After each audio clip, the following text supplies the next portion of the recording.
আসসালামু আলাইকুম ফ্রেন্ডস, কেমন আছেন সবাই? অবশ্যই ভালো আছেন, ইনশাল্লাহ আমিও ভালো আছি আপনাদের দোয়া। এই ভিডিওটা দেখানো হয়েছে, দেখেন সমুদ্রে আল্লাহ সৃষ্টি কত সুন্দর। আল্লাহ পারেন এমন কিছু নেই। দেখেন এক একটা মাছের সাথে করে কী সুন্দর আল্লাহ সবটুকু রং যেন ঢেলে দিয়েছে এই সমুদ্রে। দেখেন প্রথম যে মাছটি দেখানো হয়েছে, এই মাছটি আসলে একবারে ময়ূর পঙ্খির মতো, অর্থাৎ ময়ূর পাখির মতো দেখতে। ডানা আসলে বোঝানোর শেষ নেই। একবার চিন্তা করে দেখেন, একবার ভাবেন আল্লাহর সৃষ্টি কত সুন্দর। সুবহানাল্লাহ বলেন। প্রথম দেখে থাকলে অবশ্যই ভিডিওটা লাইক শেয়ার কমেন্ট করবেন, বেশি বেশি করে সাপোর্ট করবেন, বেশি বেশি করে শেয়ার করবেন, যাতে আপনি দেখতে পারেন এবং অপরকে দেখার সুযোগ করে দিতে পারেন।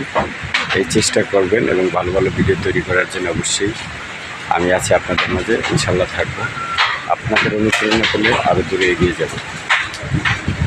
সকলে ভালো থাকবেন, সুস্থ থাকবেন, সকলের সুস্বাস্থ্য ও দীর্ঘায়ু কামনা করে আজকের মতো এখানে দেখা হবে অন্য কোনো ভিডিওতে, অন্য কোনো দিনে।